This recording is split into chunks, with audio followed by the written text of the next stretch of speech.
नमस्कार दोस्तों, आप सभी का स्टॉक इजी में स्वागत है। दोस्तों, आज हम बात करने वाले हैं इंडस टावर शेयर के बारे में।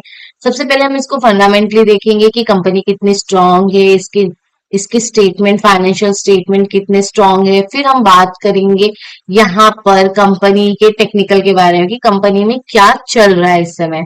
तो सबसे पहले हम इंडस टावर को देखते हैं कि कंपनी कैसा परफॉर्म कर रही है, इनके मैनेजमेंट में क्या चल रहा है। सबसे पहले अगर हम इसका मार्केट कैपिटल देखें तो कंपनी का मार्केट कैपिटल इस समय 1,13,916 करोड़ का है। कंपनी का डेट देखेंगे तो 20,948 है। तो आप बोल सकते हैं कि कंपनी ऑलमोस्ट डेट फ्री कम है। इनके मार्केट कैपिटल के कंपेयर में ये काफी छोटा सा डेट है ये। तो अगर हम नीचे आए तो यहाँ पे कंपनी का, अगर हम यहाँ पे अर्निंग पर शेयर देखें कि कंपनी कितना कमा रही है, कंपनी 27 रुपया कमा रही है हर एक शेयर के पीछे। लेकिन अगर यहाँ पे स्टॉक का पी देखें तो 16 है सिर्फ, जो कि ये बता रहा है कि अभी जितना कंपनी कमा रही है उतना इसको रिवॉर्ड नहीं मिल रहा है।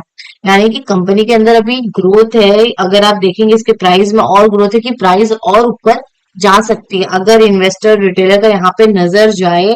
अभी ये उनकी नजर में आई नहीं है क्योंकि कंपनी जितना कमा रही है उतना लोग इसको रिवॉर्ड ही नहीं कर रहे हैं। तो कंपनी की शेयर प्राइस और ऊपर जा सकती है।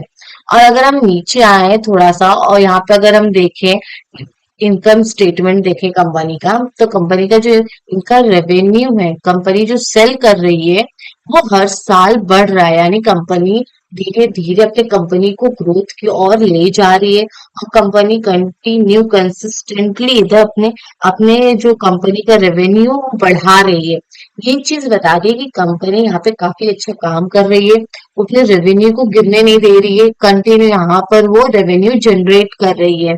अगर आप इसके यहाँ पे EBITDA मार्जिन को देखेंगे तो वो भी यहाँ पे 69% है 2025 में। और यहाँ पे उन्होंने कंटिन्यू काम किया हुआ है। आपको यहाँ पे हमेशा इनका रेवेन्यू बढ़ते हुए दिखेगा।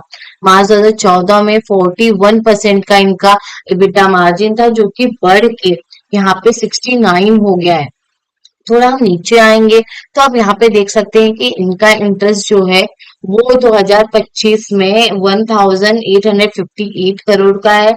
और कंपनी का डेप्रिसिएशन भी काफी बढ़ गया है। यानी कि अगर डेप्रिसिएशन कंटिन्यू बढ़ रहा है तो हो सकता है कि कंपनी यहाँ पे कैपेक्स कर रही हो। तो चलिए नीचे चलते हैं और देखते हैं कंपनी यहाँ पे कर क्या रही है। अगर आप बैलेंस शीट को यहाँ पे आके देखेंगे कंपनी का, तो कंपनी के बैलेंस शीट में आपको देखने मिलेगा कंपनी काफी अच्छा, इनका जो हेल्दी इनका फाइनेंशियल स्टेटमेंट यहाँ पे देखने मिल रहा है कि कंटिन्यू इनका जो रिजर्व है वो बढ़ रहा है। कंपनी के अगर बोरोइंग देखेंगे तो यहाँ पे काफी ज्यादा बढ़ गया रेवेन्यू, क्योंकि एक टाइम था 2018 में इनका जो डेट था, यानी कि इनका जो बोरोइंग था वो जीरो हो गया था। लेकिन आज का दिन है सितंबर 2025 का, आप देखेंगे तो ये काफी ज्यादा बढ़ गया है इनका बोरोइंग यहाँ पे 20,948 करोड़ का इनका यहाँ पे बोरोइंग कंपनी ने कर लिया है। सोचो, एक यहाँ पे एक पीरियड ऐसा आ गया कि कंपनी के पास जीरो बोरोइंग थी, लेकिन अब इतना हो गया। ऐसा क्यों? कंपनी अपने बोरोइंग्स का कर क्या रही है? अगर कंपनी बोरो करती है, डेट लेती है, तो आपको पता होना चाहिए कंपनी उस पैसों का कर क्या रही है। कंपनी क्या वो अपने लिए यूज कर रही है कि वो कंपनी में लगा रही है? हो सकता है अगर कंपनी अपने लिए यूज कर रही है तो सबसे बड़ा रेड फ्लैग हो जाता है। लेकिन अगर कंपनी वो अपने बिजनेस में लगा के कैपेक्स कर रही है, अपने बिजनेस को ऊपर ले जा रही है, तो ये एक बहुत बड़ा पॉजिटिव पॉइंट है।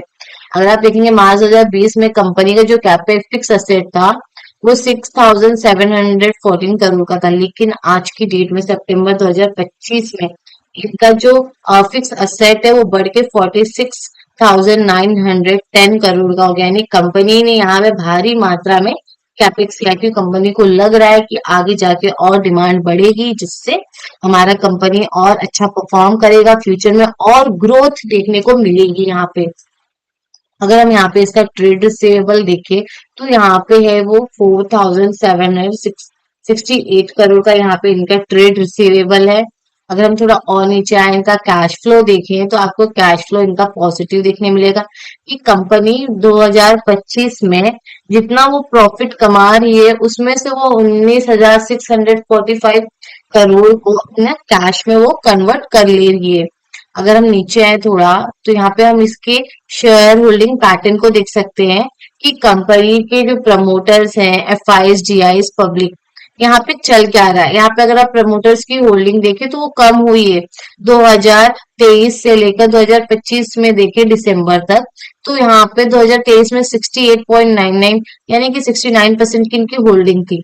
लेकिन वही चीज यहाँ पे अब घट के पूरा अगर आप देखें तो वो 51.03% हो गई है। यहाँ पे प्रमोटर्स ने अपनी होल्डिंग को कम कर दिया है।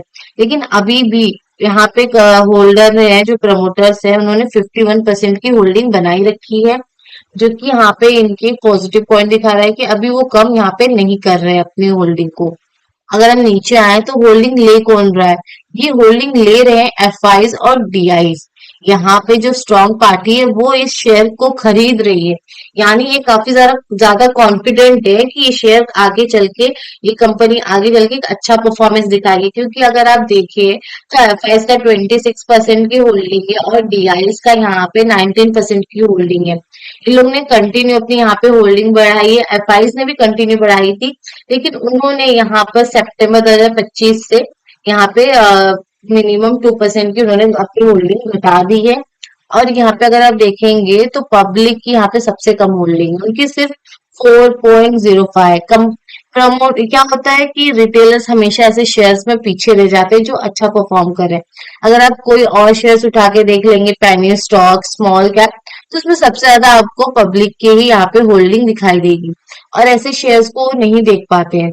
अगर अब हम इसके टेक्निकल को देखें कि टेक्निकली ये कैसे परफॉर्म कर रहा है, तो ये हम इसके वीकली चार्ट पे हैं। आप देखेंगे काफी समय से ये शेयर नीचे है। यहाँ पे इसने एक पैटर्न फॉर्म कर दिया है। इस पैटर्न को बोलते हैं shoulder, head and shoulder pattern यहाँ पे इन्होंने फॉर्म किया है। जो कि अगर कंपनी का कुछ और अच्छा एक बूम आ जाता है, या फिर जिस तरह से पॉलिटिकल टेंशन बना हुआ है, अगर वो हट जाती है, तो ये शेयर एक पॉजिटिव उसमें आ जाएगा, एरिया में आ जाएगा, जिससे कि यहाँ पे आपको ब्रेकआउट देखने को मिल सकता है। अगर यहाँ पे एक अच्छी बुलिश कैंडल प्लस वॉल्यूम के साथ यहाँ पे अगर ब्रेकआउट मिलता है, तो सकता है शेयर यहाँ से ऊपर की ओर जाए। लेकिन उसके लिए जो पॉलिटिकल टेंशन चल रहा है, ये सारी चीजों को थोड़ा हटना होगा। थोड़ा मार्केट में पॉजिटिव मूवमेंट आएगा। जब थोड़ा पॉजिटिव मूवमेंट आएगा तो सारे स्टॉक्स ऊपर जाने के लिए यहाँ पे तैयार दिख रहे हैं। बस थोड़ा सा उनको यहाँ पे पुश चाहिए एक पॉजिटिव न्यूज का। जैसी ये चीजें यहाँ पे देखने को मिलेगी, आपको देखने मिलेगा किस तरह यहाँ पे ये पैटर्न फॉर्म हो गया।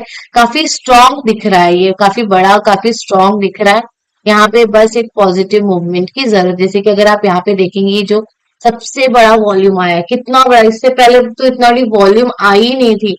सबसे बड़ा वॉल्यूम यहाँ पे देख रहे हो आप, कितना बड़ा वॉल्यूम आया। लगे इसका कैंडल कौन सा है? देखो ये वाला, ये जो ग्रीन कैंडल दिख रहा है आपको, ये ग्रीन कैंडल जो है ना, ये सबसे बड़ा इसका वॉल्यूम है। देखिए किस तरह नीचे प्राइस आया, लेकिन यहाँ पे बायर्स ने काफी बाइंग करी है। इतना बाइंग किया कि प्राइस को ऊपर ले गया। अगर देखोगे तो ज्यादा बड़ी कैंडल नहीं बनी है, लेकिन इसका वॉल्यूम देखो कितना बड़ा है। ये जो वॉल्यूम हमको यही बता रहा है कि यहाँ पे लोगों ने जम के बाइंग करी, प्राइस को नीचे वो आने ही नहीं दे रहे। उस रेंज में आते बाय कर रहे हैं, इस रेंज में आते ही वो बाय कर रहे हैं। अगर आप देखेंगे जहां पे वॉल्यूम ज्यादा, अगर आप वहां से देखेंगे तो आपको एक चीज देखने मिलेगी कि उसके बाद से प्राइस वहां से नीचे ही नहीं गई है। देखिए अगर मैं इसके लो के नीचे लगा रही हूँ, ये सपोर्ट बन गया है। यहाँ पे जब जब प्राइस आ रहा है तब तब लोग बाय कर रहे हैं। देखिए ये सपोर्ट बन गया यहाँ पे।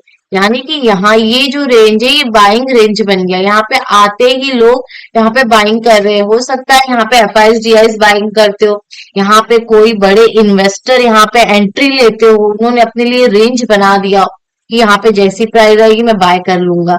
और देखिए एक रेंज में आकर यहाँ पे फंसा हुआ है।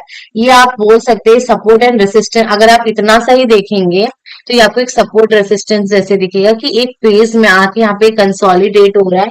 काफी बड़े टाइम से कंसोलिडेट हो रहा है। अगर आप देखेंगे तो ये यहाँ से कंसोलिडेट होना स्टार्ट हो गया है अप्रैल 2024 से। और इस समय आप देख रहे हैं कि फरवरी चल रहा है, काफी लंबा पीरियड ये बन गया है कि यहाँ पे ये शेयर फंसे हुए हैं। यहाँ पे इस फेज में यहाँ के आके कंसोलिडेट हो रहे हैं।